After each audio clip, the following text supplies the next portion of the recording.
বৈশাখ মাস। সংস্কৃত কলেজে এখন গ্রীষ্মের ছুটি, কিন্তু এই কলেজের অধ্যক্ষের ছুটি নেই।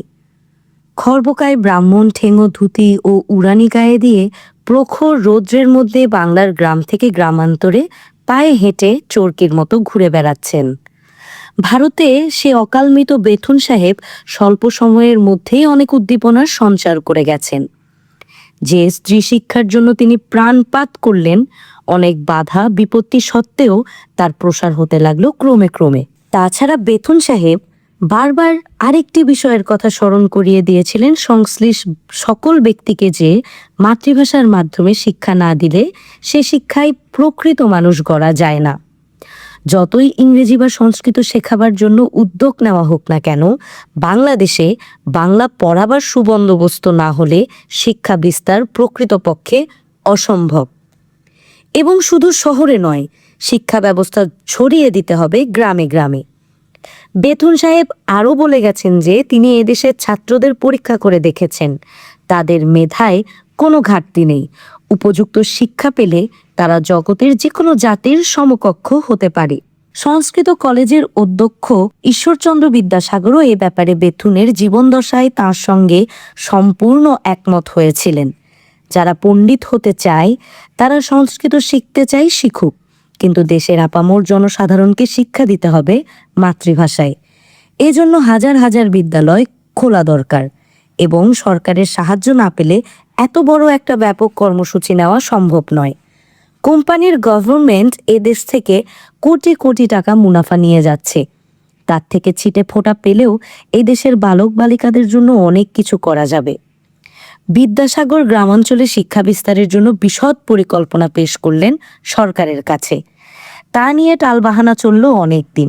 প্রচুর চিঠিপত্র ও মেমোরেন্ডাম চালাচালি হলো। এর মধ্যে কাউন্সিল অফ এডুকেশনের একজন সদস্য ফ্রেডারিক হ্যালিজে নিযুক্ত হলেন বাংলার ছোট লাট।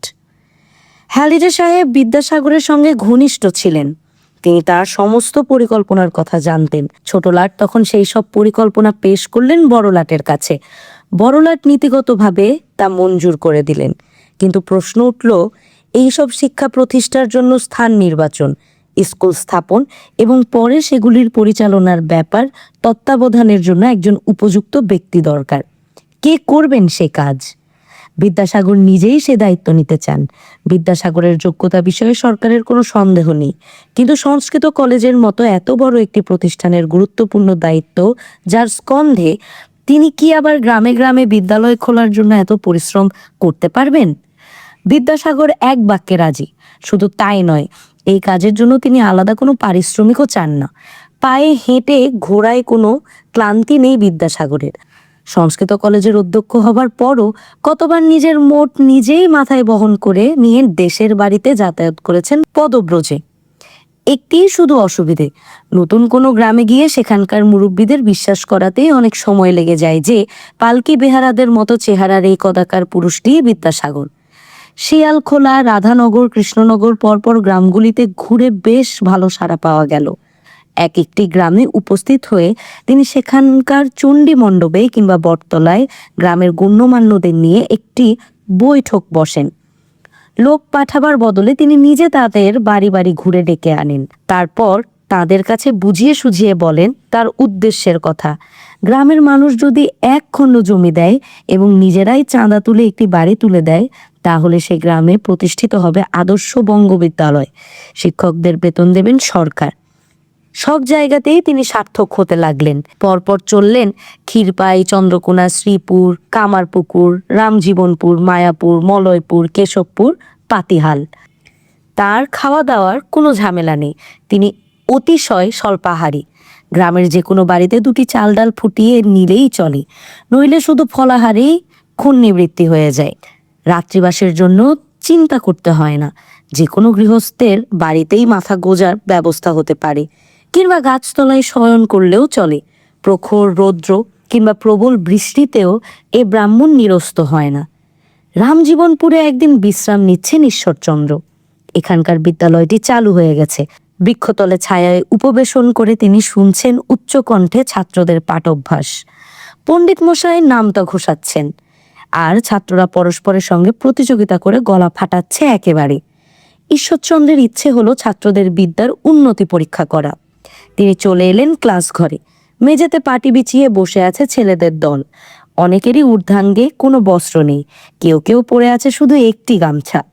পণ্ডিত মশাইয়ের ধুতিকানি শতছিন্ন, সম্ভবত সেলাই করা বস্ত্র পরিধান করার বিষয়ে তার সংস্কার আছে বলে তিনি ছেঁড়া ধুতিখানিও সেলাই না করে জায়গায় জায়গায় গিঁট বেঁধে রেখেছেন। তবে তার লোমশ বুকে ধপধপে সাদা পৈতাখানি শুধু অটুট। পণ্ডিত মশাই তার বাড়ি থেকে বিদ্যালয়ে আসবার সময় প্রতিদিন একটি বালিশ ও একটি হাত পাখা নিয়ে আসেন। বালিশে মাথা রেখে তিনি লম্বা হয়ে শুয়ে থাকেন দাঁড়ের কাছে, যাতে কোনো দুষ্টু ছাত্র হঠাৎ পলায়ন করতে না পারে। ছাত্ররা পালা করে করে হাত পাখা দিয়ে বাতাস করে পাকে। যে ছাত্র একবারও তার মাথায় পাখা না ঠুকে বাতাস করতে পারে, তার প্রতি সন্তুষ্ট হয়ে তিনি তাকে একটু আগে ছুটি দেন। বিদ্যাসাগরকে দেখে পণ্ডিত মশাই ব্যস্ত সমস্ত হয়ে উঠে বসলেন। ইতিমধ্যেই এসব অঞ্চলে রটে গেছে যে ব্যক্তিকে দেখলে একেবারেই বিদ্যাসাগর বলে মনে হয় না, অথচ মুখে চোখে একটা তেজি ভাব, সেই ব্যক্তিই বিদ্যাসাগর। ঈশ্বরচন্দ্র পণ্ডিত মশাইয়ের পাশে বসে পড়ে বললেন, আপনার ছাত্রদের একটু দেখতে এলাম, কেমন চলছে? এদের পড়াশোনার আগ্রহ আছে তো? পণ্ডিত বললেন, বিলক্ষণ। এগুলানের পড়াশোনা না হলে আমার চাকরিটি যে যায়, তাই তেড়ে ফুড়ে পড়ায়, এদের শুধিয়ে দেখুন না। ঈশ্বরচন্দ্র ছাত্রদের কয়েকটি প্রশ্ন করলেন, খুব নৈরাশ্যব্যঞ্জন কিছু না। ছাত্ররা বাংলা ও সরল গণিত কিছু কিছু শিখেছে, কিন্তু এইটুকুই তো যথেষ্ট নয়। তিনি একটি ছেলেকে প্রশ্ন করলেন, ওরে, দিন আর রাত কেমন করে হয় তা বলতে পারিস? এমন অদ্ভুত প্রশ্ন শুনে ছেলেটি অবাক। এই উত্তর তো তাদের মা ঠাকুমাও জানে, এই জন্য কি আর বিদ্যালয়ে আসতে হয়?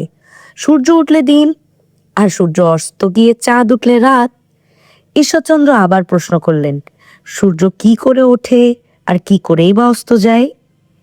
এর উত্তর পাছে ছাত্ররা না দিতে পারে, তাই পণ্ডিত মশাই নিজেই আগ বাড়িয়ে বললেন, কেন, 7 ঘোড়ার রথে চেপে সূর্যদেব পূবের আকাশে উঠলে দিন হয়, আর সারাদিন পর সূর্যদেব পশ্চিম দিগন্তের দিকে গেলে রাত।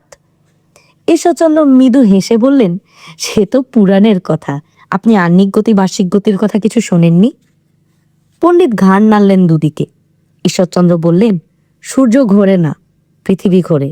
সূর্য আকাশে স্থির, পৃথিবী 24 ঘন্টায় একবার ঘোরে। পণ্ডিত মশাই বললেন, পৃথিবী ঘোরে? আপনি বলেন কি মশাই, মস্করা করছেন না সত্যি কথা বলছেন? ঈশ্বরচন্দ্র বললেন, মস্করা নয়, সত্যি। ছাত্রদের ভুল শেখাবেন না, পৃথিবী দুরকম ভাবে ঘোরে। পণ্ডিত বললেন, সেই মশাই আপনি বলছেন যখন তখন ঘোরে, তবে সে বোধহয় আপনাদের শহরের দিকে পৃথিবী ঘোরে। আমাদের এই পাড়াগা দেশে পৃথিবী ঘোরে টোরে না, একেবারে স্থির হয়ে থাকে সবসময়, দেখছি তো। অট্টহাস করে উঠলেন বিদ্যাসাগর। পণ্ডিত বলেছে ভালো। তারপর তিনি ছাত্রদের সবিস্তারে আহ্নিক গতি বার্ষিক গতি ঋতুবদল ও দিন রাত্রি ছোট বড় হওয়ার কারণ বোঝাতে লাগলেন। অপ্রসন্ন মুখে শুনতে লাগলেন পণ্ডিত। বিদ্যাসাগরের কথা শেষ হবার পর পণ্ডিত বিড়বিড় করে বলে উঠলেন, আপনি বলেছেন যখন, ঘুরুক তাহলে পৃথিবী, চিরকাল ঘুরুক। পৃথিবীর ঘোরাঘুরি নিয়ে কে মাথা ঘামায়? সেদিন ঈশ্বরচন্দ্র উপলব্ধি করলো, শুধু পরপর বিদ্যালয় স্থাপিত করে গেলেই উদ্দেশ্য সাধিত হবে না, উপযুক্ত শিক্ষকও দরকার। অশিক্ষার চেয়ে কুশিক্ষা আরো ভয়াবহ। ছাত্রদের মতো শিক্ষকদেরও আগে গড়ে পিঠে নেওয়া দরকার। শিক্ষক তৈরির জন্য একটা নর্মাল স্কুল খুলতে হবে। তত্ত্ববোধনী পত্রিকার সম্পাদক অক্ষয় কুমার দত্তের সঙ্গে এই সম্পর্কে তার আগে কিছু আলোচনা হয়েছিল। অক্ষয় কুমার দত্ত যেমন একজন কড়া ধাতের মানুষ, তেমনি সর্বপ্রকার সংস্কার মুক্ত। ওর উপর নর্মাল স্কুলের ভার দেওয়া যায়, যদি উনি রাজি হন। ছুটি ফুরিয়ে এসেছে, আবার কলকাতায় ফিরতে হবে। তবে আগে পিতামাতাকে একবার দেখে যাবার জন্য ঈশ্বরচন্দ্র এলেন স্বগ্রামে। বীরসিংহ গ্রামে ঠাকুরদাস বন্দ্যোপাধ্যায়ের বাড়ির রূপ এখন ফিরে গেছে। তার জ্যেষ্ঠ পুত্র ঈশ্বরচন্দ্র সরকারের কাছ থেকে 150 টাকা বেতন পায়। দেশীয় ব্যক্তিদের মধ্যে অঙ্গুলিগণ্য কয়েকজনই মাত্র এত অধিক বেতনের চাকরি করে। তাছাড়াও গ্রন্থ রচনা করে ঈশ্বরচন্দ্রের এখন যথেষ্ট ধন উপার্জন হয়। ঈশ্বরচন্দ্রের পরের ভাইও চাকুরিতে সুপ্রতিষ্ঠিত। ঠাকুরদাস ভগবতী এক সময় কত কষ্টে দিনাদিপাত করেছেন। আজ তাদের সুখের দিন এসেছে। গৃহের শ্রীবৃদ্ধি হয়েছে, প্রতিষ্ঠিত হয়েছে চণ্ডী মণ্ডপ, নতুন চালাঘর উঠেছে কয়েকখানা। এখন গোয়ালে বাঁধা গরু, মোয়ে ভরা ধান, পুকুরে দাপাই বড় মাছ। শুধু নিজেদের স্বাচ্ছন্দ্য নয়, এই গ্রামের প্রত্যেকেই সাহায্য পায় ঈশ্বরচন্দ্রের পিতামাতার কাছ থেকে। ঈশ্বরচন্দ্রের পাড়া বেড়ানোর অভ্যেস। গ্রামে এলেই তিনি বাড়ি বাড়ি ঘুরে বেড়ান। কোথাও কেউ অভুক্ত আছে কিনা সে সন্ধান তিনি ঠিক সংগ্রহ করেন।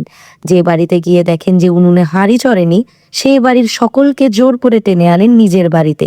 খুব গোপনে তিনি কয়েকটি পরিবারকে মাসোহারা দিতেও শুরু করেছেন। তবু কয়েকজন অভুক্ত থেকেই যায়। ঈশ্বরচন্দ্রের সাধ্য নেই তাদের মুখে অন্ন তুলে দেবার। তিনি সাধারণত নক্ষত্রের হিসেব রাখেন না, কিন্তু প্রতিবার গ্রামে এসেই তিনি মনস্থির করেন এর পরের বার তিথি গণনা না করে তিনি আর গ্রামের মাটিতে পা দেবেন না। এবারও ঈশ্বরচন্দ্র যে সায়াহ্নে পৌঁছালেন তার পরদিনই একাদশী। এদিন সমস্ত বিধবাদের নির্জলা উপবাস। সেই ছাত্র বয়সে ঈশ্বরচন্দ্র গ্রামে এসে এরকম এক একাদশীর দিনে কেঁদে ভাসিয়েছিলেন। ক্ষেত্রমণি নামে একটি বালিকা ছিল তার বাল্যের ক্রীড়া সঙ্গিনী। তখন তার 13-14 বছর বয়স। বাড়িতে পা দিয়েই শুনলেন মাত্র 3 মাস আগে ক্ষেত্রমণির বিবাহ হয়েছিল, আবার ইতিমধ্যে সে বিধবাও হয়ে গেছে। নিজের ভাতের থালা ছুঁড়ে ফেলে দিয়েছিল ঈশ্বরচন্দ্র। ক্ষেত্রমণি সারাদিন এক ফোঁটাও জলও পান করবে না, আর তিনি পেট ভরে আহার করবেন কেন? ক্ষেত্রমণি কি দোষ করেছে?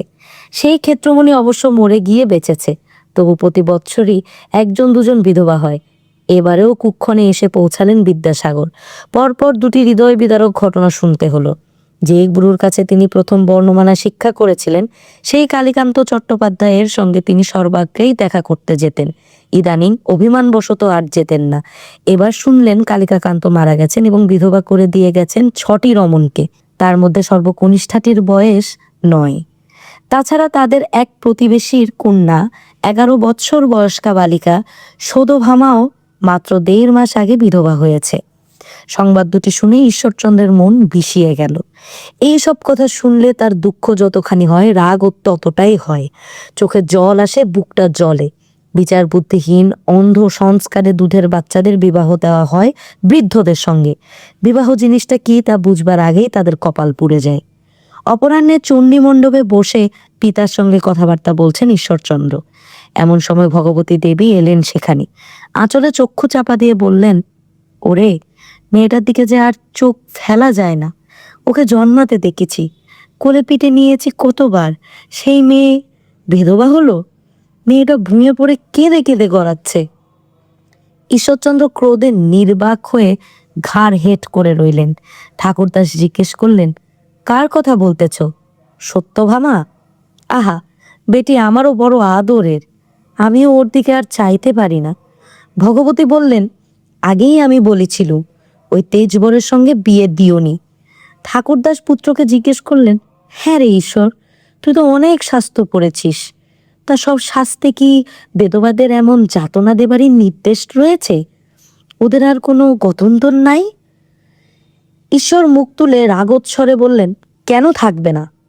বিধবাদের পুনর্বিবাহ দেবারও ব্যবস্থা রয়েছে। পুনর্বিবাহ? তুই বলিস কি? বাবা, আমি নানান শাস্ত্র ঘেটে দেখেছি। মোট 3 প্রকার নির্দেশ আছে বিধবাদের জন্য: ব্রহ্মচর্য, অভাবে সহমরণ বা বিবাহ।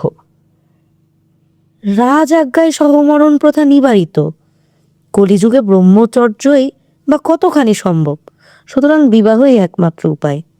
তুই শাস্ত্রবচন উদ্ধার করে বিধবার পুনর্বিবাহ যে সিদ্ধ তা প্রমাণ করতে পারবি?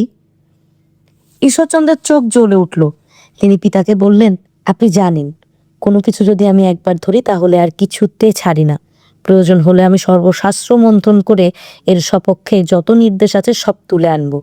কিছুদিন ধরেই আমি এই কথা ভাবছি, যদি আপনি অনুমতি দেন এবং আশীর্বাদ করেন। ঠাকুরদাস গাঢ় স্বরে বললেন, তুই যদি এ কাজ ভালো বুঝিস তাহলে আমরা নিষেধ করব কেন? এমনকি আমরা নিবারণ করলেও তোর ক্ষান্ত হওয়া কর্তব্য হয় না। লোকের নিন্দাবাদে বা অপর কোনো কারণেও পশ্চাৎপদ হবি না তুই। ঈশ্বরচন্দ্র বললেন, আচ্ছা বেশ, আমি আগামী কল্য থেকেই এ কর্মে সর্বশক্তি নিয়োগ করব। সেদিন রাত্রে ঈশ্বরচন্দ্র জননীকে নিভৃতে আবার জিজ্ঞেস করলেন, মা, তখন পিতা ঠাকুরের সঙ্গে আমার যেসব কথাবার্তা হলো তুই তো সব শুনেছিলি, কিন্তু কোনো কথা বললি না কেন? তোর এ বিষয়ে মত নেই মা? ভগবতী বললেন, আমি ভেবেছিলুম উনি এসব কথা শুনে রাগ করবেন। উনি যখন মত দিয়েছেন তখন আর চিন্তা কি? ঈশ্বরচন্দ্র বললেন, মা, তবু তোর মতটাও আমি শুনতে চাই। ভগবতী বললেন, তুই ঠিক বুঝেছিস যে বেদবাদের বিয়ে দেওয়ার শাস্ত্রে কোনো বাধা নেই? ঈশ্বরচন্দ্র বললেন, হ্যাঁ মা, আমি ঠিক বুঝেছি। এ নিয়ে আমি বই রচনা করব। আমি চেষ্টা করব সরকারকে দিয়ে আইন পাশ করাবার। অনেক লোক বাধা দেবে আমি জানি, সেসব আমি গ্রাহ্য করি না, কিন্তু আমি তোর মতটা নিতে ইচ্ছা করি। ভগবতী বললেন, তোকে আমি বারণ করি না, তুই এই কাজ করগে যা, যে যা বলে বলুক। যদি শেষ পর্যন্ত পারিস, আমি তোকে আশীর্বাদ করব। লাখো লাখো দুঃখিনী মেয়ে তোকে 2 হাত তুলে আশীর্বাদ করবে। কলকাতায় ফিরেই ঈশ্বরচন্দ্র এবার নিমগ্ন হলেন শাস্ত্র সমুদ্রে। তিনি জানেন নৈতিকভাবে বিধবা বিবাহের বিরুদ্ধে কোনো যুক্তিই থাকতে পারে না। যারা বালিকা নয়, না বালিকা, যারা বিবাহের মর্মই কিচ্ছু বোঝেনি, তাদের সারা জীবন বঞ্চিত রাখার বিধান যদি শাস্ত্র দিয়েও থাকে, তবে সেই শাস্ত্রই ভ্রান্ত। সে শাস্ত্র পরিত্যাজ্য, সেই লোকাচার দেশাচারও পরিবর্তনীয়। কিন্তু এই সব কথা এদেশের সংস্কারচ্ছন্ন মানুষদের বোঝানো মুশকিল। শাস্ত্র উদ্ধার করেই তাদের মুখ বন্ধ করতে হবে। ইংরেজ সরকারও এদেশে ধর্মবিশ্বাসের সহজে হাত দিতে চায় না, এবং সরকার আইন প্রণয়ন না করলে কেউই এই মীমাংসা মানবে না। সুতরাং শাস্ত্র বচন তুলে প্রমাণাদি দেখিয়ে সরকারের সম্মতি আদায় করতে হবে। আহার নিদ্রা একরকম পরিত্যক্ত করলেন ঈশ্বরচন্দ্র। সারাদিন সংস্কৃত কলেজের কাজের পর আর বাড়ি ফেরেন না। সংস্কৃত কলেজের গ্রন্থাগারেই সারা রাত কাটিয়ে দেন। সারা রাত্রিরই সেখানে বাতি জ্বলে। তিনি স্তূপাকার পুঁথিপত্রের মধ্যে ঠাঁই জেগে বসে থাকেন। একদিন তার বন্ধু রাজকৃষ্ণ বন্দ্যোপাধ্যায় জোর করে তাকে টেনে নিয়ে যান নিজের গৃহে। সস্নেহ তিরস্কারে বলেন, তুমি এই কি করিতেছ ঈশ্বর? এমনভাবে চললে যে অচিরেই ব্যারামে পড়বে। ঈশ্বরচন্দ্র হেসে বলেন, আমার কিচ্ছু হবে না। তুমি তো জানো, যখন জেদ ধরেছি তখন এর শেষ না দেখতে পেলে আমার ব্যারাম হবে। দেও বাপু, কি খাবার দেবে দেও। রাজকৃষ্ণ বললেন, সে তুমি যাই বলো, দুবেলা এখানে রোজ 2টি খেয়ে যেতেই হবে, সে কথা দেও। আর দিনের পর দিন না ঘুমালে কি মানুষ বাঁচে? ঈশ্বরচন্দ্রের এসব কথার উত্তর দেবার সময় নেই। কোনো রকম নাকে মুখে কিছু খাদ্য গুজেই তিনি আবার দৌড়ন সংস্কৃত কলেজের দিকে। একদিন রাজকৃষ্ণ বললেন, তুমি এ পরিশ্রম যে করছো, কিন্তু এতে লাভ হবে কি? বিধবার বিয়ে দেবার উদ্যোগ তো আগেও কেউ কেউ করেছিলেন। তেনারাও নানান শাস্ত্রবচন ঘেটেছিলেন শুনতে পায়, কিন্তু তাতে তো কোনো সুরাহা হয়নি। ঈশ্বরচন্দ্র বললেন, জানি, আমি খুব ভালো রকমই জানি। ঢাকার রাজা রাজবল্লভ সেন থেকে আরম্ভ করে ডিরোজিও সাহেবের শিষ্যরা পর্যন্ত অনেকেই বিধবার বিয়ে দেবার সপক্ষে মত প্রচার করেছেন, কিন্তু ওই পর্যন্তই, কেউই তা কার্যে পরিণত করতে এগিয়ে আসেনি। কিন্তু আমাকে তো তুমি চেনো, আমি এক গোয়ার গোবিন্দ। আমার শুধু মুখের কথা নয়, কিংবা নিউজ পেপারে প্রবন্ধ ফাতাই নয়, ধরেছি যখন তখন একে কার্যে পরিণত আমি করবই। তার আগে আমার শান্তি নেই। সংস্কৃত কলেজের গ্রন্থাগারে সারা রাত পড়াশোনা করতে করতে এক সময় মাথা গরম হয়ে যায়। মস্তিষ্কের শান্তির জন্য এক সময় তিনি ভোরের দিকে পথে বেরিয়ে পড়েন। ভোরের শীতল বাতাস যেন স্নিগ্ধ প্রলেপের মতো কাজ করে। একদিন তিনি সেই রকম অতি প্রত্যুষে পথে ভ্রমণ করতে করতে হঠাৎ থমকে দাঁড়িয়ে পড়লেন। তারপর আপন মনে বললেন, পেয়েছি। শূন্য রাজপথে তিনি বিড়বিড় করে আবৃত্তি করে চললেন, কয়েকটি শ্লোকের পর শ্লোক। তারপর সামনেই যেন তার প্রতিপক্ষরা সব সার বেঁধে দাঁড়িয়ে আছে। তাদের উদ্দেশ্য করে আঙ্গুল উঁচিয়ে বললেন, এগুলি দিয়েই আমি শুরু করব আমার প্রস্তাব। দেখি তোমাদের মধ্যে কোন পণ্ডিতের কটা মাথা আছে, যার দ্বারা আমার এ সকল যুক্তি ভঞ্জন করতে পারো। এতকালের সুনাম সম্পন্ন হিন্দু কলেজ বন্ধ হয়ে যাবার উপক্রম হলো। ছাত্র সংখ্যা কমতে কমতে এমন হলো যে কোনো কোনো শ্রেণীতে 3-4 জনের বেশি ছাত্র থাকে না। তৃতীয় শ্রেণীতে শুধু চন্দ্রনাথ একা। সে প্রতিদিন বই খাতা নিয়ে যথাসময়ে এসে ক্লাস ঘরে চুপ করে বসে থাকে। হিন্দু শিক্ষকরা কেউ তাকে পড়াতে রাজি নন। ইংরেজ শিক্ষকরা এসে তার মেধাশক্তি দেখে চমৎকৃত হয়ে যান। এরকম সুদর্শন, সুশীল ও মেধাবী ছাত্র এই কলেজে খুব কমই এসেছে। কিন্তু এভাবে আর কলেজ চালানো সম্ভব নয়। কলেজের শিক্ষা বিভাগ এই কলেজের জন্য প্রচুর অর্থ ব্যয় করেছেন, কিন্তু একজন বারবণিতার পুত্রকে কলেজে গ্রহণ করার পর থেকে শহরের উচ্চবংশীয় এবং ধনী হিন্দু সমাজ এই কলেজকে সম্পূর্ণ বর্জন করতে চাইছে।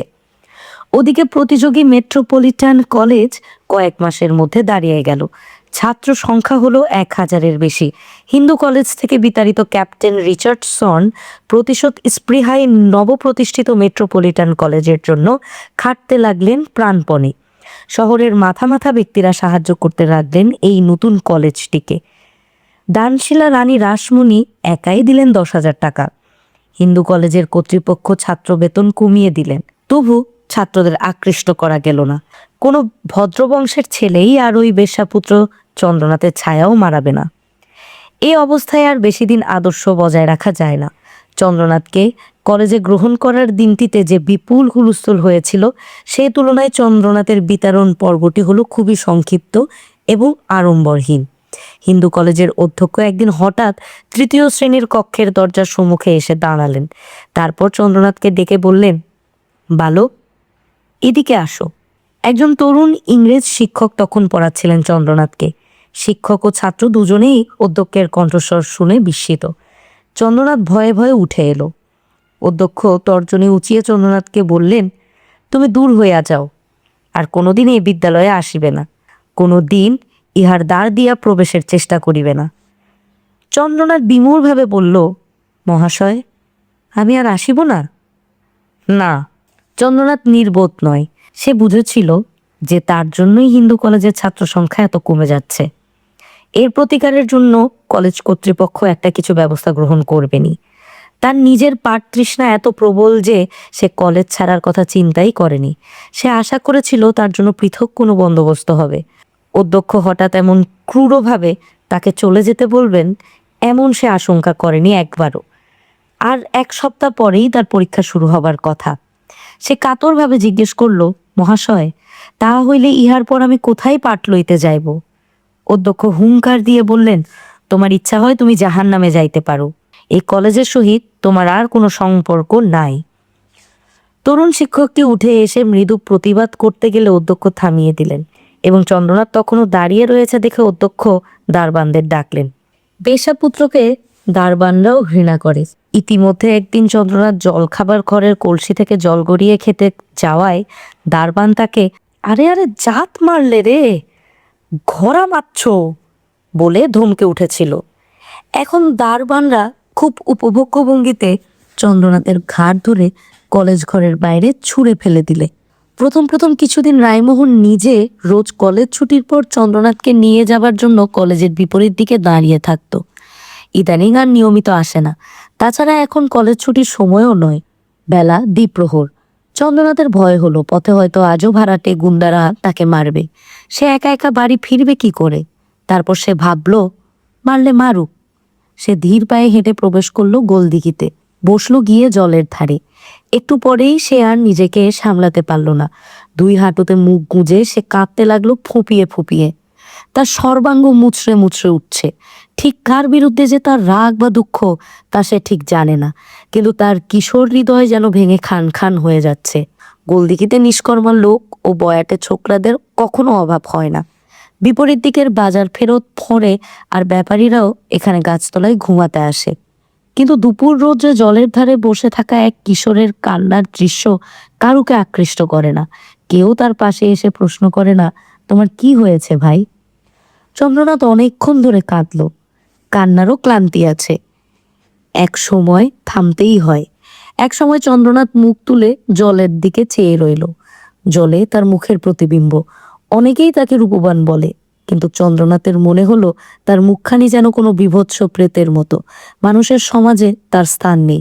সে রামায়ণ মহাভারত পড়েছে, মিল্টন, বায়রন, শেক্সপিয়ারও পড়েছে, কিছু কিছু। এসব কাব্যের জগতের সঙ্গে সে একাত্মতা বোধ করে। কাব্যের নারী পুরুষদের সে মনে করে অতি আপনজন, কিন্তু তাকে কেউ আপনজন মনে করবে না। এই পৃথিবীতে সে কেন জন্মালো? সে তো স্বেচ্ছায় এই পৃথিবীতে আসেনি। এই পৃথিবীতে কেউই নিজের ইচ্ছায় আসে না। তবু সে কেন একা, অস্পৃশ্য?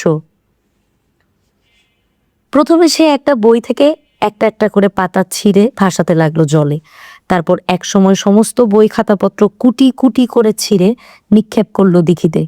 এরপর তার কলেজে আসবার জন্য যে বিশেষ পিরানটি প্রস্তুত করানো হয়েছিল সেটিও সে খুলে ফেললো গা থেকে। সেটিকেও ছেঁড়ার চেষ্টা করলো। শক্ত বনাতের কাপড় সহজে ছেঁড়া যায় না। তবু ক্রোধের চোটে দাঁত দিয়ে কামড়ে ধরে সে দু হাতে টানতে লাগলো প্রাণপণে। শেষ পর্যন্ত কুর্তাটিকে ফালা ফালা করে ফেলে সে তাতে এক তাল মাটি জড়িয়ে ডুবিয়ে দিল জলের মধ্যে। তারপর সে উঠে দাঁড়ালো, ধুতির কোঁচা খুলে কোমর বেড়া দিয়ে বাঁধলো শক্ত করে। বাড়ির দিকে না গিয়ে চন্দ্রনাথ আচ্ছন্নের মতো ঘুরতে লাগলো পথে পথে। কোনোদিন সে একা এমনভাবে হাঁটেনি। সে এই শহরের রাস্তাঘাটও সব চেনে না। তবু যেদিকে দু চোখ যায় সে যাবে। এক জায়গায় দেখলো একজন সাহেবের তদারকিতে এক দঙ্গল মজুর গাছপালা কেটে সাফ করছে, আর আরেক দঙ্গল মজুর একটা পুকুর ভরাট করছে। এই শহরের পথের দুপাশে 2 পা অন্তর একটা করে পুকুর বা ডোবা, তার পাশে ঝোপঝাড়। সম্প্রতি সরকার বাহাদুর উদ্যোগ নিয়েছে ডোবাগুলি ভরাট করবে আর ঝোপঝাড় আগাছা নিকেশ করবে। সন্ধে হতে না হতেই মশার উৎপাতে টেকা যায় না। ওলা ওঠাই প্রতি বছরই বাড়িকে বাড়ি ছাড়খাড় করে দিচ্ছে। এইসব আগাছার জঙ্গল আর পচা জলের জন্যই নাকি রোগ ছড়ায়। চন্দ্রনাথ কিছুক্ষণ দাঁড়িয়ে দাঁড়িয়ে দেখলো সেই কর্মকাণ্ড, কিন্তু একটু পরেই সে অন্যমনস্ক হয়ে যায়। আবার তার চোখে জল আসে। ধুতির খুঁট তুলে চোখ মুছে সে আবার হাঁটতে শুরু করে। একটু পরে একটি বিরাট ধুমধামের শোভাযাত্রার মধ্যে পড়ে গেল সে। কিসের শোভাযাত্রা তা প্রথমটাই বোঝাই যায় না।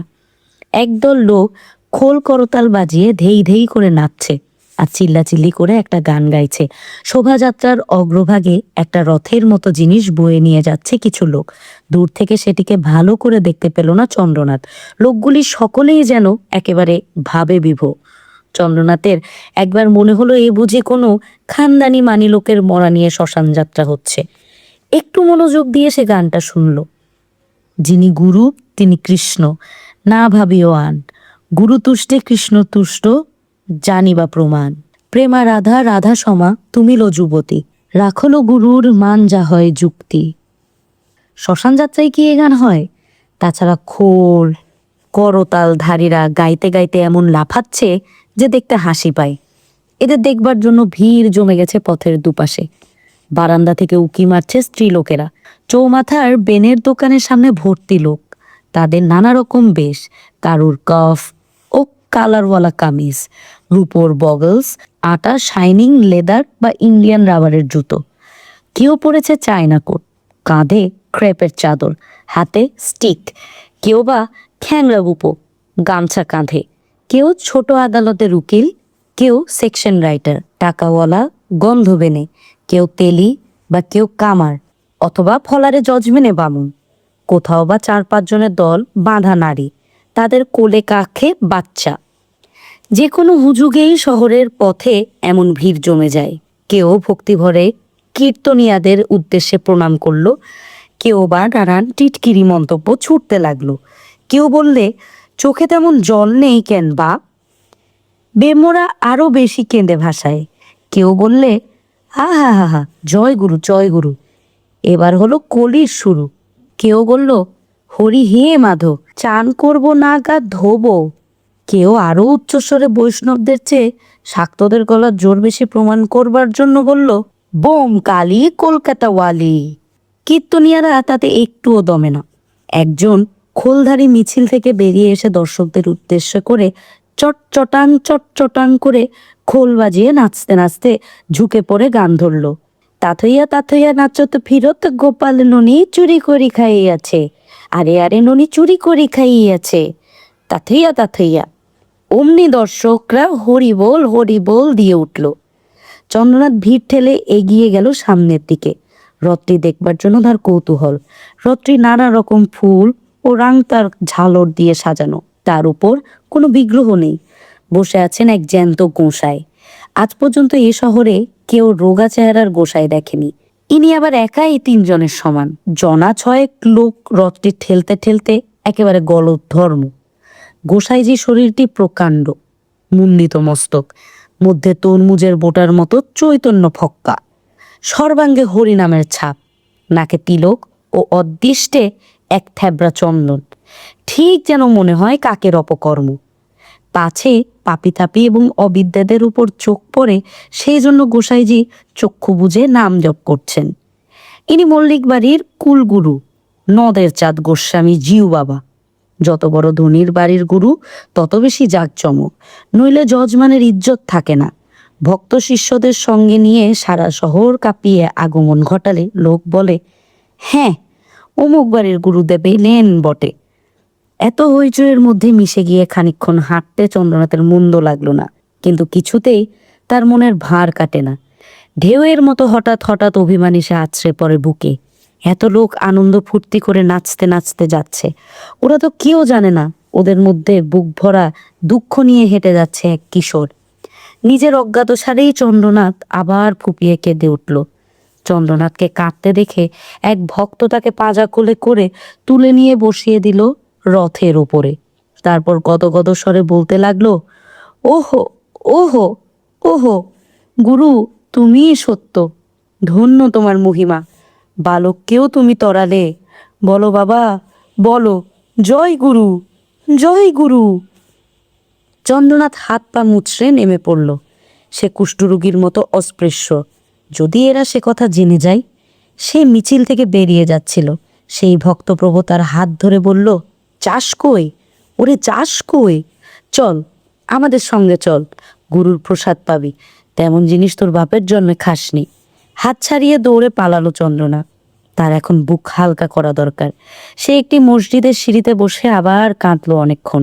তারপর সেখানেই কাত হয়ে ঘুমিয়ে পড়ল। তার যখন ঘুম ভাঙল তখন বিকেল গড়িয়ে গেছে, সন্ধে সমাগত। সে দেখল তার পাশে কয়েকটা পাঁই পয়সা ও আদলা পড়ে আছে।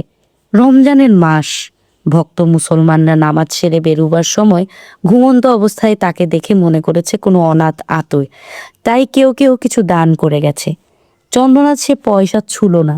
ঘুম ভাঙার পর সে দিশাই করতে পারল না এখন ভোর না সন্ধে।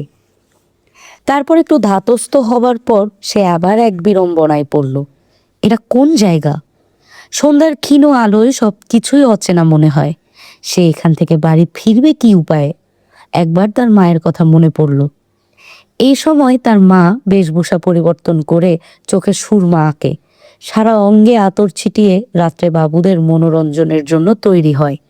মায়ের প্রতি চন্দ্রনাথের কোনো রাগ হলো না, কিন্তু সে আর বাড়ি ফিরে যাবে না। মসজিদের কাছে একটা কাবাবের দোকান, সেখানে কিছু লোক দাঁড়িয়ে জটলা করছে।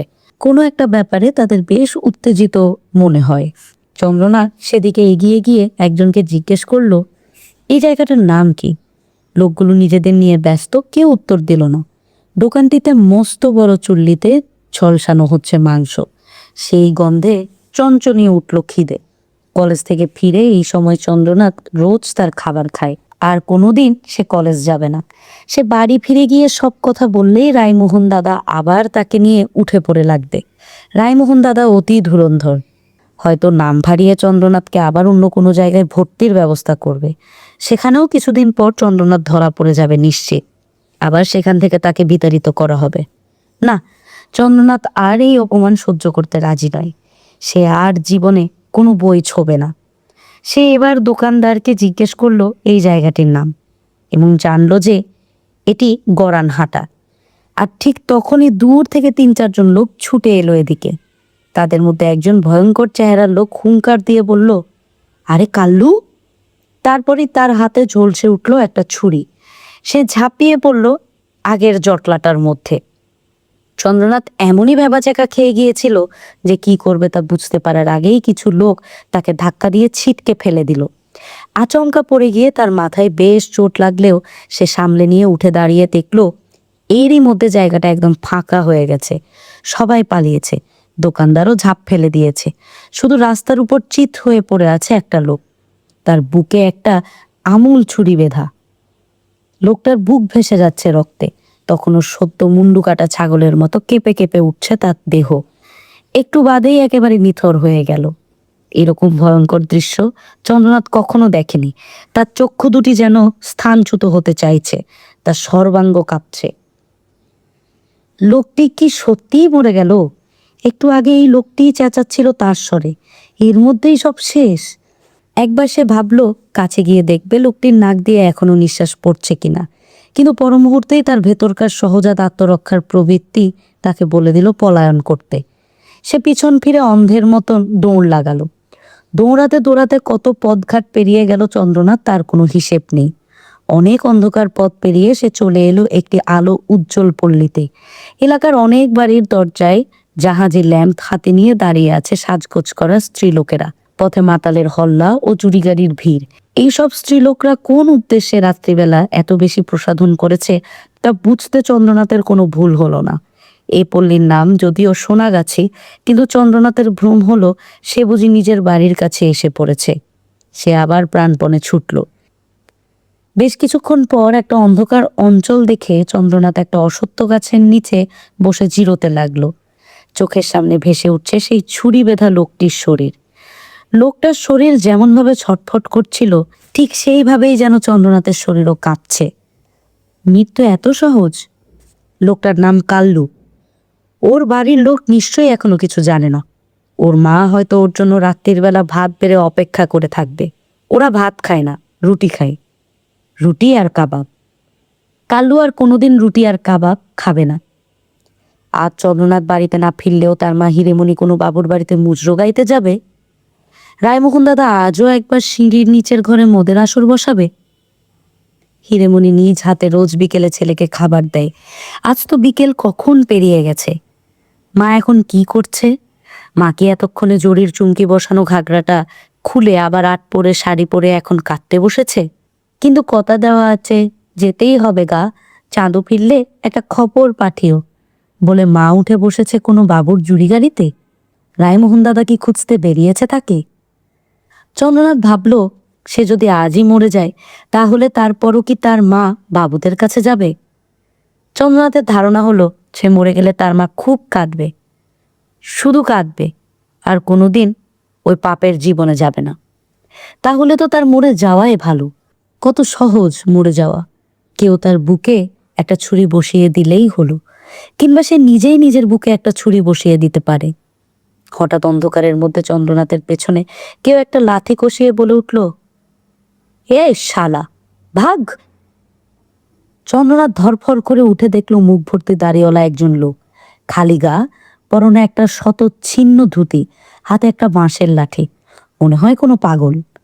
লোকটি বলল, আমার জায়গায় শুয়েছিস শাল্য, কাঁচা খেয়ে ফেলবো। আমার 7 পুরুষের ভিটে, এখানে জো আয়েগা ও মারেগা। চন্দ্রনাথ এবার তাকিয়ে দেখলো গাছের গোড়ায় একটা মাটির হাঁড়ি আর একটা পুটলি পাকানো কম্বল রয়েছে। এই লোকটি এখানে শোয়। চন্দ্রনাথ ভুল করে সে জায়গায় দখল করেছিল। লোকটা চন্দ্রনাথকে মারবার জন্য লাঠি তুলেছে। অমনি চন্দ্রনাথ হাত জোর করে অনুনয় করে বলল, মেরো না, মেরো না, আমি এক্ষুনি চলে যাচ্ছি। লোকটা বলল, যাবে না তো তোর খাল খিচে দেব শাল্য। চন্দ্রনাথ শুরুত করে পালিয়ে গেল সেখান থেকে। ভয়ে তার বুকের মধ্যে দুমদাম শব্দ হচ্ছে। কাল্লুকে ছুরি বেঁধা অবস্থায় পড়ে থাকতে দেখে চন্দ্রনাথ ভয় পেয়েছিল, কিন্তু এই লোকটি লাঠি তুলে দাঁড়ানোতে চন্দ্রনাথ যে ভয় পেল তা একেবারে অন্যরকম। এ তার নিজের মৃত্যু ভয়, অথচ একটু আগেই তো চন্দ্রনাথ মরে যেতে চাইছিল। না, এভাবে মরা চলবে না। চন্দ্রনাথ মরবেই, অন্যের হাতে নয়, নিজের ইচ্ছায়।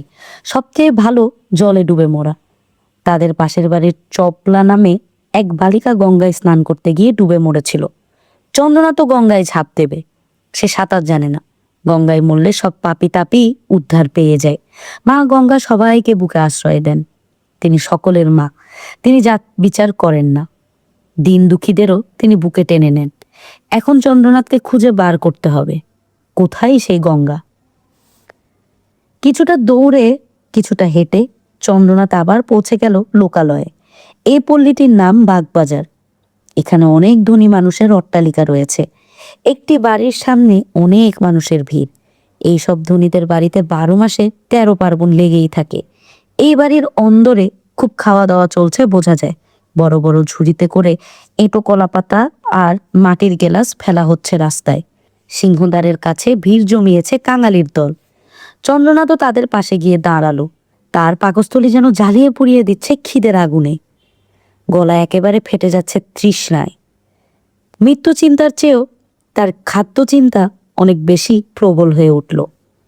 সে দেখল একজন লোক বাড়ির ভেতর থেকে এক বৃহৎ চারাঙ্গি ভর্তি লুচি এনে কাঙালিদের উদ্দেশ্যে হেঁকে বলল, সব সার দিয়ে বসে যা, গোলমাল করবি নি, সবাই পাবি, অনেক খাবার রয়েছে, মাংস মেঠাই সব পাবি, বসে যা বসে যা।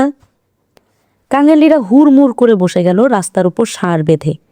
একজন পান্ডা গোছের কাঙালি হেঁকে বলল, জয় হোক, বোসবাবুদের খাওয়া যেন অমৃত, আর কোনো বাবুদের এমন দরাজ তিল নেই। চন্দ্রনাথও বসে পড়েছে তাদের মধ্যে। তার গোড় বর্ণ সুঠাম শরীর, কাঙালিদের মধ্যে তাকে একেবারেই বেমানান লাগে। তার কখনো খাবার কষ্ট হয়নি, সে যখন যা ইচ্ছে হয়েছে পেয়েছে। কিন্তু আজ কাঙালিদের সঙ্গে বসতে তার একটু দ্বিধা হলো না। তার দুপাশে যারা বসেছে তারা একটু অবাক হয়ে দেখলো তাকে। 4খানা লুচি আর কুমড়োর ছক্কা খাওয়া হয়ে গেছে, এরপরেই আসছে মাংস। এইটুকু খেয়ে চন্দ্রনাথের খিদে যেন আরো বেড়ে গেছে। সে অধীর প্রতীক্ষায় আঙ্গুল চাটছে। এমন সময় নিয়তি দেবী তার সঙ্গে আর একবার পরিহাস করলেন। পরিবেশনকারী ব্যক্তিটি চন্দ্রনাথের সামনে এসে থমকে গেল। কালো কালো নোংরা চেহারার কাঙালিদের মধ্যে চন্দ্রনাথকে মনে হয় যেন কোনো দেবদূত। পরিবেশনকারীটি অবাক হয়ে প্রশ্ন করল, তুমি কে গা? এখানে বসেছ? তুমি কাদের বাড়ির ছেলে? আর তখনই চন্দ্রনাথের বয়সী এক কিশোর ওই বাবুদের বাড়িরই ছেলে এগিয়ে এসে চন্দ্রনাথকে দেখে ভূত দেখার মতো চমকে উঠল। সে বলল, উমা, এই তো সেই ছোঁড়া। ও ছোট কাকা, দেখবে এসো, দেখবে এসো। পরিবেশন বন্ধ হয়ে গেছে। দেউরির ওপাশে এক প্রবীণ ব্যক্তি বিশিষ্ট অভাগতদের সঙ্গে কথা বলছিলেন। তিনি এগিয়ে এসে বলল, কি হয়েছে, গোলমাল কিসের? কিশোরটি বলল, ছোট কাকা, এই দেখো, এই সেই ছোঁড়া। এর জন্যই তো আমার হিন্দু কলেজে যাওয়া তোমরা বন্ধ করে দিয়েছ। এই সেই বেশ্যার ছেলেটা।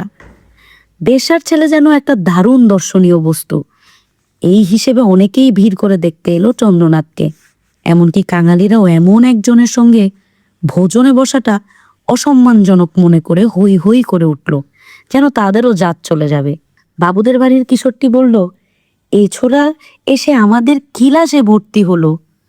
ওর মা মাগিটা নিজে নিয়ে এসেছে ওকে, সবাই দেখেছে। তারপরও সে হারামির বাচ্চা আমাদের সর্বনাশ করে আবার আমাদের বাড়িতেই খেতে এসেছে। এই বলে এক লাথিতে উল্টে দিল চন্দ্রনাথের খাবারের পাতা। তার ছোট কাকা চন্দ্রনাথের কান ধরে বলল, দূর হ, বেজন্মা কাহিকা। চন্দ্রনাথ একটা কথাও বলল না। 2-3 জন মিলে তাকে তুলে টেনে হিঁচড়ে নিয়ে গেল খানিকটা।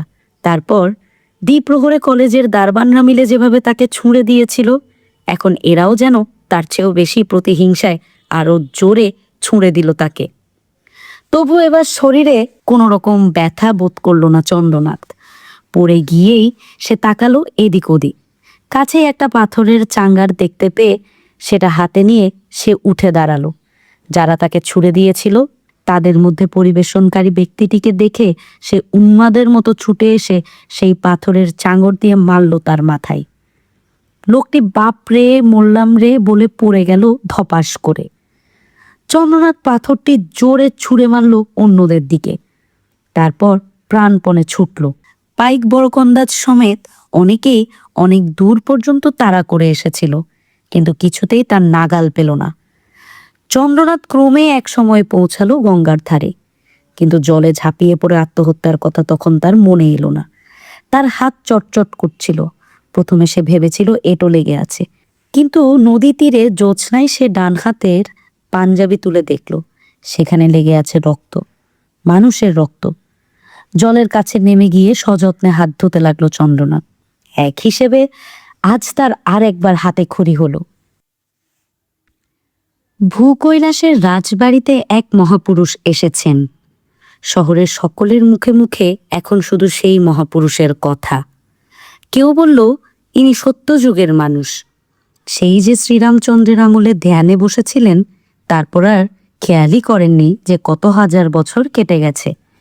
কেউ বললেন ইনি বাল্মীকি মুনির ছোট ভাই, এনারও সারা গায়ে উইয়ের ঢিপি। কেউ বলল শুধু উইয়ের ঢিপি নয়, তার উপর আবার বড় বড় বট ও অশ্বত্থ গাছও গজিয়ে গেছে। নবীন কুমার ঠিক করল সেই মহাপুরুষকে দেখতে যাবে। বিবাহের পর নবীন কুমার অকস্মাৎ অনেকখানি বদলে গেছে, আর সে তার মায়ের নয়নের মণি আদরের দুলালটি নেই। সে সদ্য 13 বৎসর অতিক্রম করলেও একজন বিবাহিত পুরুষ এবং সিংহবাড়ির কর্তা। বিধুশেখর বহুমূত্র রোগে কাবু হয়ে পড়েছেন। আগেরকার মতো আর প্রতিদিন তিনি এই গৃহে আসতে পারেন না। সম্প্রতি কিছুদিন তিনি একেবারেই শয্যাশায়ী। এদিকে গঙ্গানারায়ণও যে সেই মহাল পরিদর্শনে গেছে, তারপর 5.5 মাস হয়ে গেল তার কোনো সংবাদ নেই। বিম্ববতী গঙ্গানারায়ণের জন্য খুবই উৎকণ্ঠিত। গঙ্গানারায়ণ তো কখনো এমন করে না, অন্তত লোক পাঠিয়ে সে তো একটা খবর দিতে পারত। বিম্ববতী বিধুশেখরকে বলেছিলেন গঙ্গানারায়ণের একটা খোঁজ নিতে, কিন্তু বিধুশেখর গা করেননি। তিনি বলেছিলেন বজ্রা তো এখনো ফেরেনি, তাহলে দেখো গে তোমার বড় পুত্তুর কোথায় না কোথায় হাওয়া হয়ে বেড়াচ্ছে। বিম্ববতী এরপর দিবাকরকে ডেকে স্বয়ং হুকুম দিয়েছিলেন গঙ্গানারায়ণের সংবাদ আনবার জন্য দ্রুতগামী ছিপে কোনো কর্মচারীকে প্রেরণ করতে। দিবাকর তৎক্ষণাৎ মাথা নেড়ে সম্মতি জানিয়েছিল, কিন্তু গঙ্গানারায়ণের খবর জানাতে তো তার ভারী গরজ। গঙ্গানারায়ণ যতদিন দূরে দূরে থাকে ততদিনই তার পোয়া বাড়ো।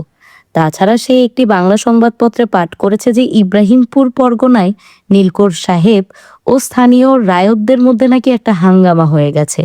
গঙ্গানারায়ণ সেই হাঙ্গামায় জড়িয়ে পড়লে তো আরোই মঙ্গল। সুতরাং গঙ্গানারায়ণ গেছে নদিয়ায়, আর তার সংবাদ আনবার জন্য দিবাকর একজন পাইককে সত্বর পাঠিয়ে দিলেন খুলনার দিকে। বিম্ববতী মাঝে মাঝে ডেকে প্রশ্ন করেন, দিবাকর নানা প্রকার ভুজুং ভাজুং দেয়। বিয়ে দিলে ছেলে পর হয়ে যায়। নবীন কুমারের বিবাহের 6 মাসের মধ্যেই বিম্ববতী অনুভব করলেন তার বুকের ধন ছোটকু আর তার বাধ্য নেই। নবীন কুমারের পত্নী কৃষ্ণভামিনীর বয়স মাত্র 8 বৎসর। এই বয়সী বধূরা সাধারণত পিত্রালয়ে থাকে, কিন্তু কৃষ্ণভামিনী তার খেলার পুতুল, তাকে সর্বক্ষণ নবীন কুমারের কাছে চায়। শুধু তাই নয়, এতকাল সে মায়ের পাশে শুয়ে মাকে জড়িয়ে ধরে ঘুমিয়েছে। এখন নবীন কুমার বিবাহিত পুরুষ, সে অবিকল কোনো বয়স্ক ব্যক্তির মতো নিজেই ব্যবস্থা করে পৃথক কক্ষে তার খেলার সঙ্গিনীকে নিয়ে রাত্রি যাপন করে। এখন প্রতি রাত্রে বিম্ববতীর বুক নিদারুণভাবে খালি খালি লাগে, তার ঘুম আসে না। নবীন কুমার অন্যান্য ব্যাপারেও স্বেচ্ছাচারী হয়ে উঠেছে। সে মায়ের অনুমতি না নিয়েই এখন বাড়ির বাইরে যায়। বিম্ববতী তাকে নিষেধ করতে গিয়ে বারবার হার মেনেছে। নবীন কুমার মুখের ওপর জানিয়ে দেয়, আমি তো আর দুধের বাচ্চাটি নেই মা, যে কাবুলি মেওয়াওয়ালারা ছোলাই পুড়ে নিয়ে যাবে আর গরম করার উপর উল্টো করে ঝুলিয়ে রেখে নাক দিয়ে ফোঁটা ফোঁটা রক্ত বার করবে। নবীন কুমারকে এখন সর্ব ব্যাপারে তাল দিচ্ছে দিবাকর। মনে মনে সে মতলব এঁটে রেখেছে যে এই ছোট বাবুটিকে একবার খরচের হাত ধরিয়ে দিতে পারলেই হয়। অগাধ ধন সম্পত্তির মালিক এই বালক, একবারে খরচ শুরু করলে পারিষদরাই তো তার মোটা ভাগ পাবে। বাবু রামকমল সিংহ ছিলেন দিলদরিয়া মানুষ। তার আমলে দিবাকরের বিলক্ষণ 10 টাকা উপরি রোজগার হতো। তিনি অকালে গত হওয়ায় দিবাকর বেশ অসুবিধার মধ্যে পড়েছে। বিধুশেখরের তীক্ষ্ণ নজর হিসাবপত্রের দিকে, আর গঙ্গানারায়ণ তো কলেজে পড়া ইংরেজ ভাবাপন্ন ছোড়া, তার সেরকম বুনিয়াদে উঁচু নজরই নেই যে 5 টাকার জায়গায় 50 টাকা ব্যয় করবে। আরে কলকাতা শহরে বাবু সমাজে 2 হাতে টাকা না ওড়ালে যে মান থাকে না, লোকে আড়ালে ছেঁচে করে, সে জ্ঞানই হলো না গঙ্গানারায়ণের। দিবাকরের খুব আশা নবীন কুমারের মতি এদিকে ফেরানো যাবে। গত মাসে নবীন কুমার নিজে গিয়ে হিন্দু কলেজে ভর্তি হয়ে এসেছে। বিম্ববতীর আপত্তিতে সে কর্ণপাত করেনি, এবং বিধুশেখরেরও আপত্তি জানাবার মতো আর কোনো যুক্তি নেই। হিন্দু কলেজে হীরা বুলবুল পর্ব সমাপ্ত হয়েছে, বিতাড়িত হয়েছে চন্দ্রনাথ। এখন আর বেশ্যাপুত্রের সংসর্গে থাকার কোনো প্রশ্ন নেই। হিন্দু কলেজে আবার আস্তে আস্তে ফিরে আসছে প্রাক্তন ছাত্ররা, আসছে বড় ঘরের ছেলেরাও। ক্যাপ্টেন রিচার্ডসন সাহেবের নতুন কলেজের যতই রব্রবা হোক, তবু হিন্দু কলেজ কতদিনের ঐতিহ্যপূর্ণ প্রতিষ্ঠান। বাপ কাকারা যেখানে পড়েছে, অনেক ছাত্র সেখানেই পড়তে চায়। কলেজ থেকেই নবীন কুমার শুনে এসেছে মহাপুরুষের কাহিনী। ছাত্ররা সবাই বলাবলি করছিল ওই কথা। ক্লাসে তো এই সব গল্পই হয়। পুনর্গঠিত হিন্দু কলেজে আগেরকার শৃঙ্খলা আর নেই। কোনো কিছু একবার ভাঙলে ঠিক মতো জোড়া লাগানো শক্ত। আগে হিন্দু কলেজে ভর্তি হওয়াই ছিল একটি কঠিন ব্যাপার। বংশ পরিচয়, বিত্ত এবং মেধার পরিচয় না নিয়ে কোনো ছাত্রকে গ্রহণ করা হতো না। হীরা বুলবুল পর্ব চুকে যাবার পর কলেজ কর্তৃপক্ষ ছাত্র সংখ্যা বৃদ্ধির জন্য তোষামত করে ছাত্রদের ডেকে এনেছেন। এই সুযোগে অনেক অগা বগা দুশীল বালকও ঢুকে পড়েছে ছাত্র সেজে। পড়াশোনার বদলে ক্লাসের মধ্যে এখন হই হট্টগোলি হয় বেশি। এই পরিবেশটি নবীন কুমারের বেশ পছন্দ। অতি অল্প দিনেই সে সর্দার গোছের হয়ে উঠেছে ক্লাসের মধ্যে। নানা প্রকার দুষ্ট আমোদে সে উস্কানি দেয়। শিক্ষক যখন ক্লাসে থাকেন না, তখন কক্ষটি হয়ে উঠে একটি হট্টমেলা। ছেলেরা কেউ শ্যামা পাখির মতো শীষ দেয়, কেউ পায়রার মতো বকম বকম করে, কেউ ঘোড়া সেজে চার পায়ে ছোটে, কেউ বেঞ্চের উপর দাঁড়িয়ে শিক্ষকদের অঙ্গভঙ্গি অনুকরণ করে দেখায়। আর নবীন কুমার এইসব উপভোগ করে তীক্ষ্ণ স্বরে হাসে। এক একদিন এক এক রকম হুজুগে গল্প শোনা যায়। যেমন একদিন জলখাবার ছুটির সময় কাশীপুর অঞ্চল নিবাসী এক ছোকরা বলল, জানিস কাল বৈকালে পাকপাড়ার লালবাবুদের বাড়িতে কি হয়েছে? একদল মাতাল গোরা লালা রাজাদের বাড়িতে এসে হামলে পড়ে 4-5 জন দারোয়ানকে বর্ষায় বিঁধে গিয়েছে। অমনি অন্য ছাত্ররা রই রই করে উঠল। একজন কিছু বললে অন্য কেউ তার প্রতিবাদ করবেই। একজন বলল, পাকপাড়ায় কি হয়েছে তা তুই জানলে কি করে রে? কাশীপুরের ছাত্র বলল, আমি সন্ধেবেলা ওই পথ দিয়ে যাচ্ছিল, নিজের চোখে দেখেছি। আর একজন বলল, পাকপাড়ায় মাতাল গোড়া আসবে কোথা থেকে? কাল সন্ধেবেলা চরস খেয়েছিলি নিশ্চয়। অন্য একজন কাশীপুরীর সমর্থনে বললে, কেন, দমদমা থেকে ময়দানের কেল্লায় তো গোড়ারা হরদমই যাতায়াত করছে, আর তারা তো সর্বক্ষণই মাতাল হয়ে থাকে। অন্য কয়েকজন একসঙ্গে কিছু বলতে যাচ্ছিল, নবীন কুমার তাদের থামিয়ে দিয়ে বলল, আহ দাঁড়া না, তারপর কি হলো শুনি? রাজারা কি করলেন? কাশীপুরী বলল, রাজারা ভয় পেয়ে হাসন হোসেন বলতে বলতে বুক চাপড়ে দৌড়ে পুরনো এক পাতকোর মধ্যে সেঁধিয়ে প্রাণ রক্ষা করলেন। নবীন কুমার বলল, রাজারা পাতকোর মধ্যে সেদুলো কি করেই, গিরগিটি নাকি? অমনি হাসির গড়রা পড়ে গেল। আরেকটি ছাত্র বলল, আরে তা নয় তা নয়, আসল কথাটা আমি জানি। আমি বড় দাদার কাছে শুনেছি, রাজাদের বাড়ির সামনে গাছে একটা কাক বসেছিল।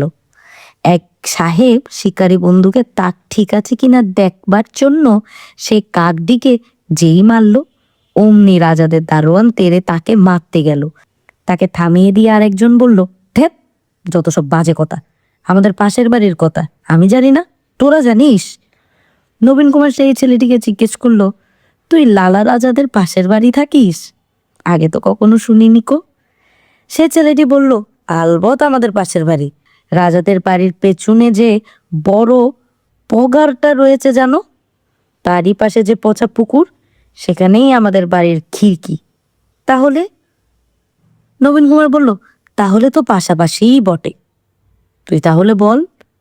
সে বলল, রাজাদের এক আমলার মুখখানা ঠিক বাননের মতন, দেখলেই ভেঙচি কাটতে ইচ্ছে করে। আমরা কতবার তাকে দেখে ভেঙচি কেটে পালিয়েছি। কালকে হয়েছে কি, একজন সাহেব ওই আমলার ভাইকে দেখে ভেঙেছিল, তাতে আমলার ভাইও ভেঙচই, আর চেঁচিয়ে বলে, তুই তো একটা লাল মুখো বানর রে। ব্যাস, অমনি সাহেব গেল খেপে। আরো সাহেবরা দলবল মিলে এসে রাজবাড়ির উপর গুলি চালালে। ছেলেরা হেসে এ ওর গায়ে সে ওর গায়ে গড়িয়ে পড়ে। ফুর্তির চোটে কেউ একজন গল্পকারকে চ্যাংদোলা করে তুলে ফেলল। আরও কেউ কেউ এই ঘটনার অন্য ভাষ্য দিতে যাচ্ছিল। এমন সময় ডং ডং করে 2টোর ঘন্টা বেজে গেল, আর মাস্টার মশাইও তামাক খাবার ঘর থেকে চলে এলেন ক্লাসরুমে। তখনকার মতো গোলমাল চাপা পড়ল। পরদিন কিন্তু দেখা গেল ঘটনাটা একেবারে অমূলক নয়। একটা কিছু ঘটেছে পাকপাড়ার রাজবাড়িতে। একটি বাংলা সংবাদপত্রে লিখলে, একজন গোরা বাজনা বাজিয়ে যাইতেছিল দলের মধ্যে একজনের জলের তৃষ্ণা পাইল। রাজাদের বাড়িতে যেমন জল খাইতে যাইবে, জমাদার গলা ধাক্কা মারিয়া বাহির করিয়া দেয়, তাহাতে সঙ্গের কর্নেল গুলি করিতে হুকুম দেন। কিন্তু ক্লাসের ছেলেরা কেউ খবরের কাগজের বিবরণ সত্য বলে মানতে রাজি নয়। পরদিন তারা আরো অনেকে একটা করে গল্প বানিয়ে এনেছে। কেউ বললে লোক মারা গেছে 10 জন, কেউ বললে 50, কেউ বললে দৌড়ে পালাতে গিয়ে বড় রাজার ঠ্যাং ভেঙে গেছে, কেউ বললে ছোট রাজা মুক্তকচ্ছ হয়ে এমন দৌড়েছিলেন যে গঙ্গার ধারে পৌঁছেও থামতে ভুলে গিয়ে একেবারে ঝাঁপিয়ে পড়েছেন জলে। এদিকে তিনি আবার সাঁতার জানেন না। সেদিন জলখাবার ছুটির সময় নবীন কুমার পালিয়েছিল কলেজ থেকে। তার কৌতূহল অপরিসীম, সে আসল ঘটনাটা জানতে চায়। কলেজে গেটের কাছে তার জুড়ি গাড়ি সর্বক্ষণ অপেক্ষা করে, তাতে বসে থাকে দুলাল। নবীন কুমার গাড়ি হাঁকাতে বলল পাকপাড়ার দিকে। এই বয়সেই নবীন কুমার বংশমর্যাদা সম্পর্কে অতিশয় সচেতন। অনিমন্ত্রিত অবস্থায় কোনো বড় মানুষের গৃহে যাওয়া তার মানায় না। সে পাকপাড়ার রাজাদের বাড়ির সামনে এসে গাড়িতে বসেই তাকিয়ে দেখল দেউরির দিকে। সেখানে অস্বাভাবিকতার কোনো চিহ্নই নেই। উর্দি পরা দারোয়ানরা দাঁড়িয়ে আছে বর্ষা হাতে, লোকজন যাতায়াত করছে। এমনকি রাজাদের একজনকেও যেন দেখা গেল বাড়িতে বসে গড়গড়া টানছে। নবীন কুমার দুলালকে পাঠিয়ে বলল, যা গিয়ে জেনে আয় তো সঠিক কি হয়েছে। দুলাল দেউরির কাছে গিয়ে কয়েকজনকে জিজ্ঞাসাবাদ করে ফিরে এলো। একটা কিছু ঘটেছে ঠিকই, তবে অতি সামান্য ব্যাপার।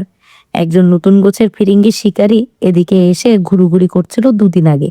পাকপাড়ার দিকে প্রচুর শেয়াল, এমনকি দিনের বেলার দিকেও দেখা যায় শেয়ালদের ঘোরাঘুরি করতে। ফিরিঙ্গিরা অযথা শেয়াল মারতে ভালোবাসে। এক শেয়ালকে তাড়া করেছিল সেই শিকারী। তারপর সে শেয়ালটি নাকি রাজবাড়ির বাগানের মধ্যে ঢুকে পড়ে। শিকারীটিও সেই বাগানে ঢুকতে যাবে, তখন তাকে বাধা দেয় এক দারোয়ান।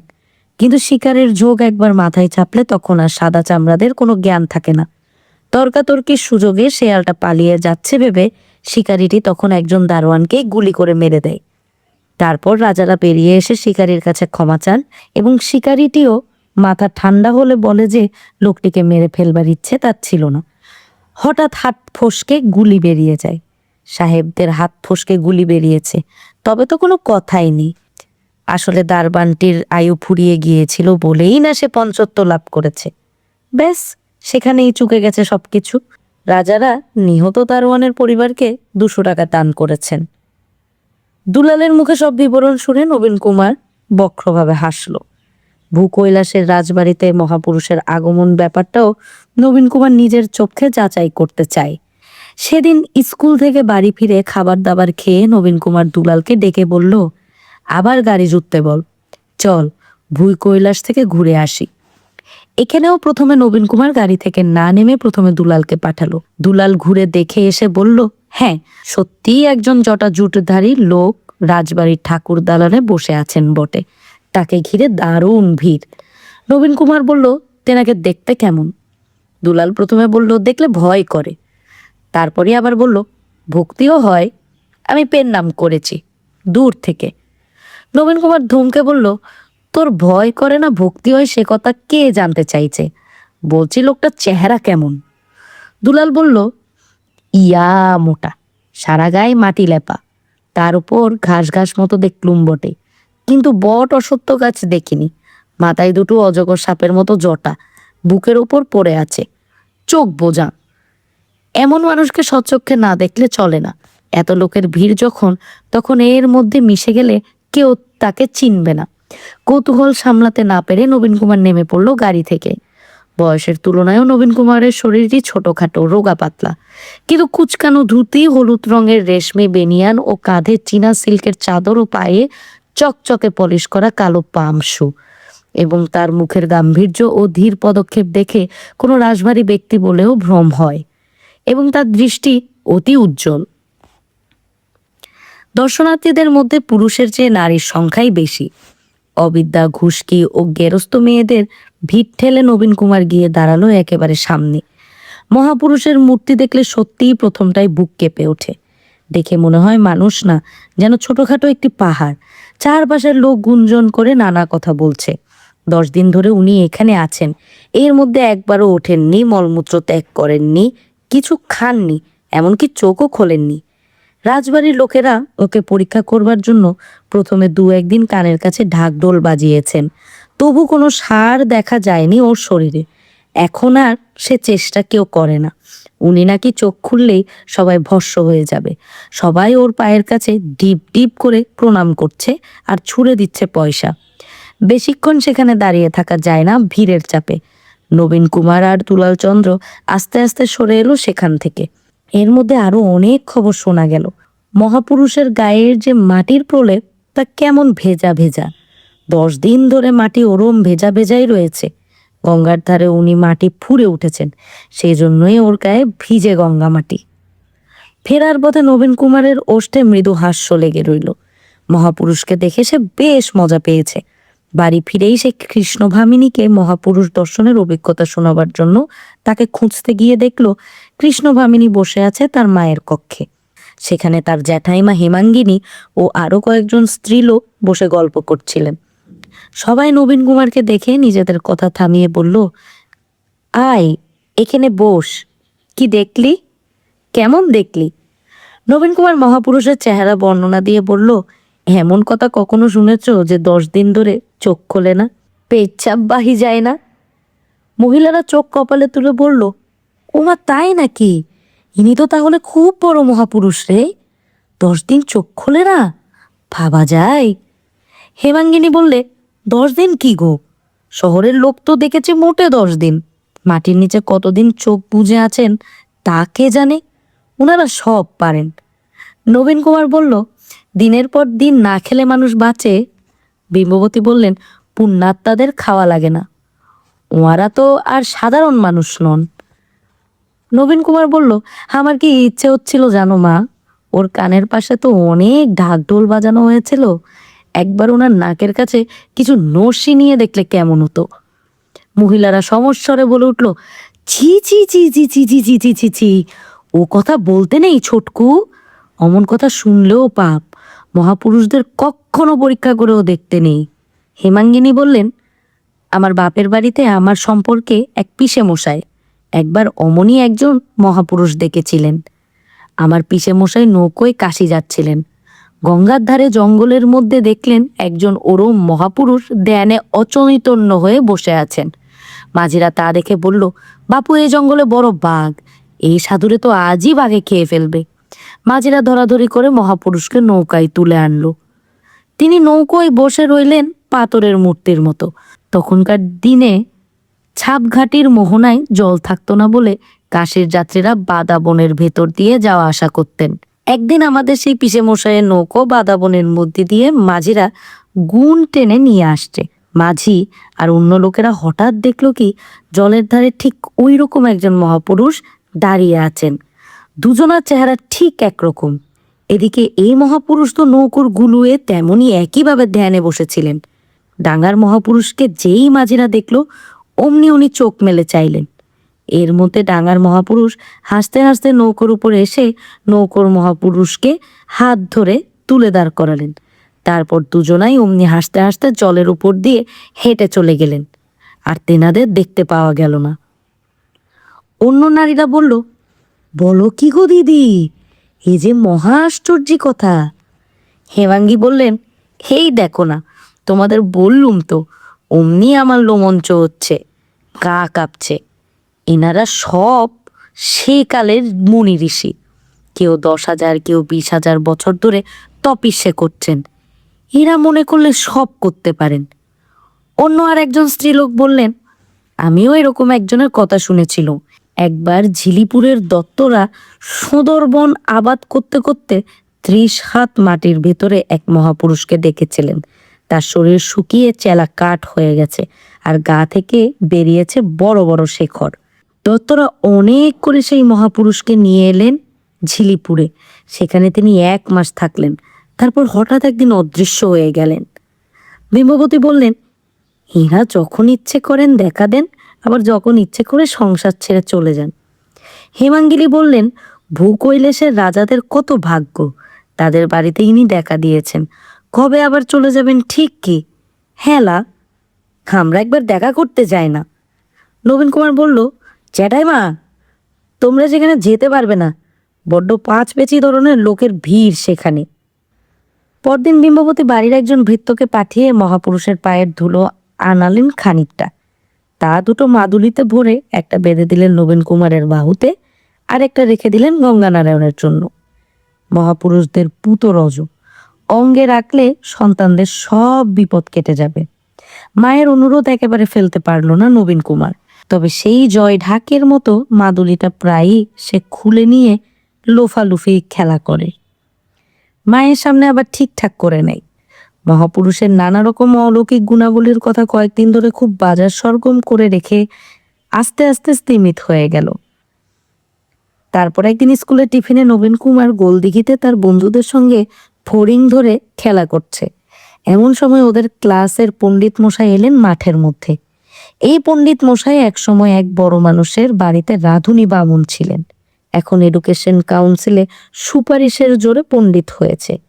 ইনি পান খেতে খুব ভালোবাসেন, তাই এর হাতে যাতে কানমোলা খেতে না হয় তাই ছেলেরা একে দেখা মাত্র পান কিনে দেয়। সবাই হুড়মুড়িয়ে দৌড়ে গিয়ে পান কিনে আনলো।